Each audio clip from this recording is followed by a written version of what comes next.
Oke, shalom teman-teman, kakak-kakak, teman-teman, dan semuanya. Puji Tuhan, pada pagi hari ini kita masih diberi kesempatan, kita masih diberi kesehatan dan kekuatan, dan sebentar lagi kita akan mendengarkan sedikit bagian dari firman Tuhan. Untuk memulai renungan pada pagi hari ini, mari kita berdoa. Ya Tuhan Allah Bapa kami bersyukur pada pagi hari ini Engkau masih memberikan kami kesehatan dan kekuatan, Engkau masih memberikan kami kesempatan untuk memulai hidup kami lagi.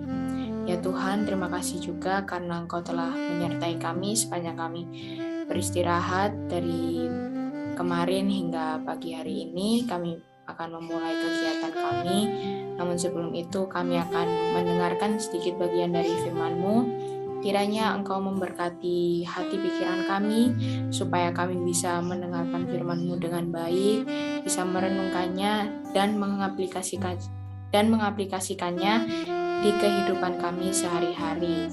Engkau berkati juga hamba-Mu yang akan menyampaikan firman-Mu ini. Kiranya Engkau urapi supaya hamba-Mu ini bisa menyampaikan firman-Mu dengan baik, sesuai dengan apa yang Engkau katakan. Inilah doa kami ya Bapa, kiranya Engkau mengampuni segala dosa dan kesalahan kami. Hanya di dalam nama-Mu kami sudah berdoa dan mengucap syukur. Amin. Oke, renungan pada pagi hari ini temanya itu hidup hanya sekali. Pembacaan firman Tuhannya dari Ibrani pasal yang ke-9 ayat ke-27. Dan sama seperti manusia ditetapkan untuk mati hanya satu kali saja, dan sesudah itu dihakimi. Amin. Oke, kita pasti sering dengar slogan YOLO atau YOLO.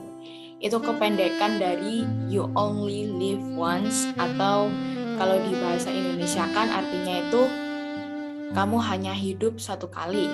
Nah, slogan ini itu sering dipakai orang muda untuk mempengaruhi, untuk mengajak sesamanya atau sebayanya untuk mencoba hal-hal yang baru. Nah, hal-hal ini bisa positif, bisa negatif. Nah, pernyataan YOLO ini, YOLO ini sebetulnya bagus karena memang kita hidup itu hanya satu kali, dan kesempatan-kesempatan itu mungkin di masa yang akan datang itu nggak akan datang lagi gitu. Nah, banyak anak muda yang pastinya itu mempertimbangkan, ya kalau nggak sekarang ya kapan lagi gitu kan ya. Nah, tapi yang menjadi masalah adalah masih banyak anak muda yang belum tahu apa yang baik dan apa yang buruk. Mereka masih belum bisa membedakannya gitu.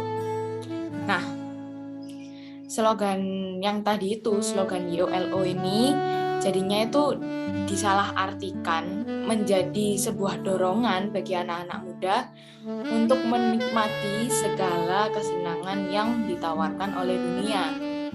Jadinya apa? Ada yang terjebak di lingkungan pergaulan yang dia sendiri tuh nggak tahu itu benar atau salah. Jadi dia itu yang penting ikut aja gitu loh, ikut arus dunia, yang penting ikut eksis, ikut kece, ikut kekinian gitu. Padahal hal itu tuh nggak mesti benar gitu loh, bisa jadi salah. Nah, jatuhnya apa? Jatuhnya malah banyak anak muda yang menghabiskan masa-masa mudanya untuk hal-hal yang negatif. Contohnya yang pertama itu nonton pornografi. Pertamanya itu cuma diajak sama temennya, ayo nonton. Nah, kemudian beberapa hari setelah itu, si dia ini teringat lagi kalau beberapa waktu lalu diajak nonton pornografi itu kayaknya enak banget gitu, asik. Akhirnya nonton lagi. Besoknya nyesel, tapi hasrat dalam diri ini lebih banyak untuk pengen nonton lagi. Jadinya nonton lagi berulang-ulang.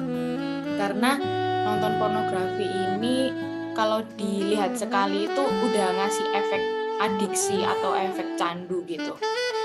Nah, hal ini kalau dibiarkan terus-menerus bisa menjadi hal yang negatif.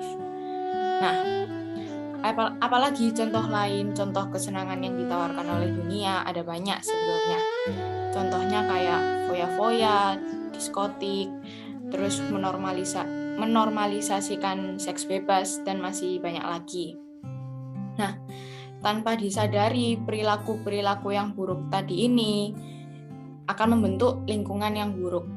Lingkungan yang buruk ini juga nantinya akan membentuk kebiasaan-kebiasaan buruk dan menjadi suatu karakter yang akan terbawa sampai kita tua nanti, sampai kita bertambah usia.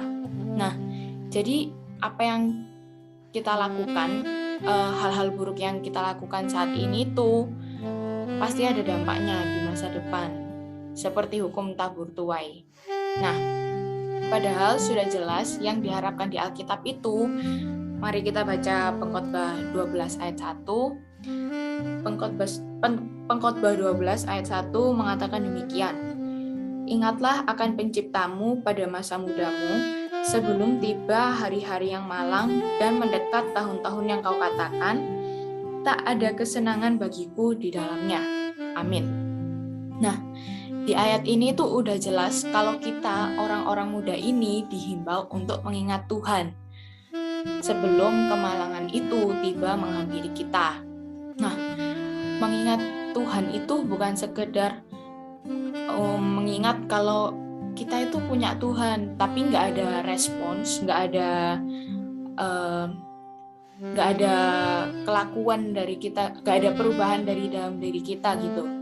Jadi mengingat Tuhan itu juga mengingat akan ajaran-ajarannya, akan perintah-perintahnya, sehingga kita tahu apa yang benar dan apa yang berkenan di hadapan Tuhan. Nah, hubungannya apa sih dengan konsep YOLO tadi ini?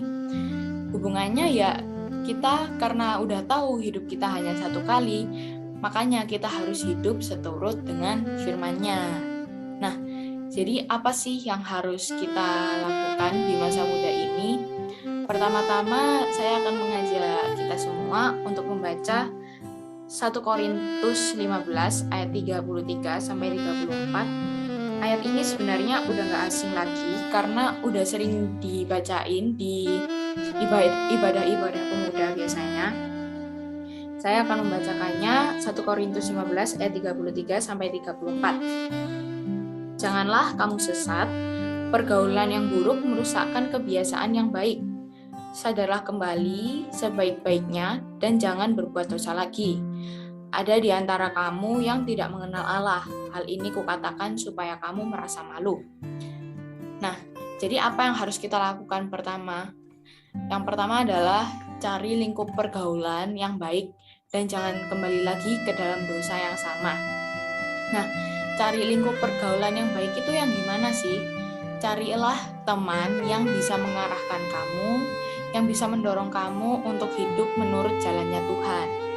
Nah, dalam hal ini, sebetulnya teman yang seiman itu, punya teman yang seiman itu akan ada poin plusnya, karena kita itu jadinya, masing-masing dari kita itu jadinya udah tahu gitu loh, apa yang benar dan apa yang berkenan di hadapan Tuhan. Nah, lalu yang kedua, menanamkan hal-hal baik dan hal-hal positif ke dalam hidup kita mulai saat ini. Nah, ingat tadi hukum tabur tuai, apa yang kita tanamkan, apa yang kita cicil pada saat ini itu akan kita tuai hasilnya pada saat kita nanti tua dan bertambah usia. Nah, lalu yang ketiga yang harus kita lakukan di masa muda ini adalah mau mengatakan tidak pada hal-hal yang membawa dampak negatif dalam kehidupan kita. Dan yang keempat, karena kita udah tahu ya hidup kita itu hanya sekali, harusnya kita sadar bahwa hidup kita ini harus jadi berkat dan menjadi sarana untuk kemuliaannya. Nah, apa udah cukup hal-hal tadi untuk mengartikan slogan YOLO ini dengan benar? Tentu tidak. Ada lagi nih, karena hidup kita tuh hanya sekali, harusnya kita gunakan untuk mempersiapkan diri kita menuju hal-hal kekekalan. Nah, Kalau mau hidup kekal, kita harus mulai siapkan sejak saat ini, karena prosesnya itu nggak mudah, benar-benar tidak mudah. Nah, sekarang saya mau mengajak teman-teman untuk membaca Yohanes 14 ayatnya yang ke-6. Yohanes 14 ayat yang ke-6 mengatakan demikian. Kata Yesus kepadanya, "Akulah jalan dan kebenaran dan hidup. Tidak ada seorang pun yang datang kepada Bapa kalau tidak melalui aku." Amin. Jadi, gimana sih caranya kita untuk menuju hidup kekal? Ya, mulai saat ini kita harus mempersiapkan diri kita dengan percaya pada Tuhan Yesus, terus terus bertumbuh dan bersandar pada Tuhan Yesus, menaati firman dan ajaran-ajarannya, juga memperbaiki hati kita supaya kita itu bisa berkenan di hadapan Tuhan. Nah, di akhir renungan ini saya juga mau ajak teman-teman semua untuk membaca Pengkhotbah 11 ayat yang ke-9 yang mengatakan demikian. "Bersukarialah hai pemuda dalam kemudaanmu, biarlah hatimu bersuka pada masa mudamu, dan turutilah keinginan hatimu dan pandangan matamu.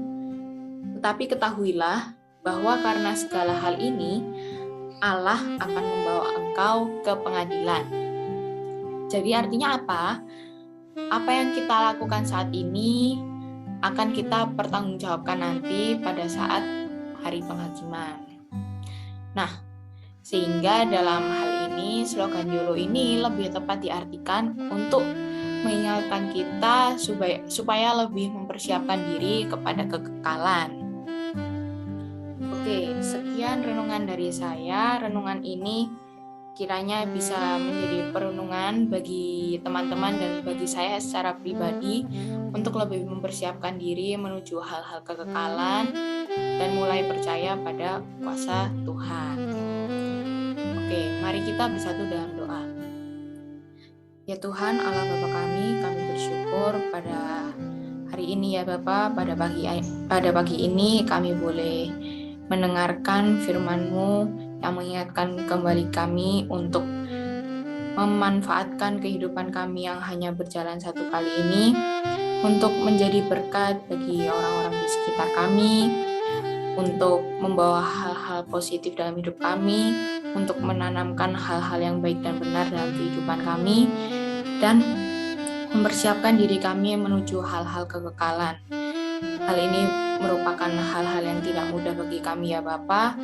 Kami mohon penyertaan-Mu, kiranya Engkau yang memampukan kami, supaya kami bisa memanfaatkan masa-masa muda kami dengan baik, sehingga pada akhirnya nanti kami tidak menyesal dan tidak menyalahkan siapapun. Ya Bapa, pada saat ini kami akan memulai aktivitas kami. Kiranya Engkau berkati kami dari awal, pertengahan, hingga pada akhirnya. Engkau yang melancarkan sehingga segalanya bisa berjalan dengan baik. Inilah doa kami ya Bapa, kiranya Engkau mengampuni segala dosa dan kesalahan kami dan menghantarkan kami ke jalan-Mu yang benar. Hanya di dalam nama-Mu kami sudah berdoa. Amin. Selamat beraktivitas, Tuhan Yesus memberkati.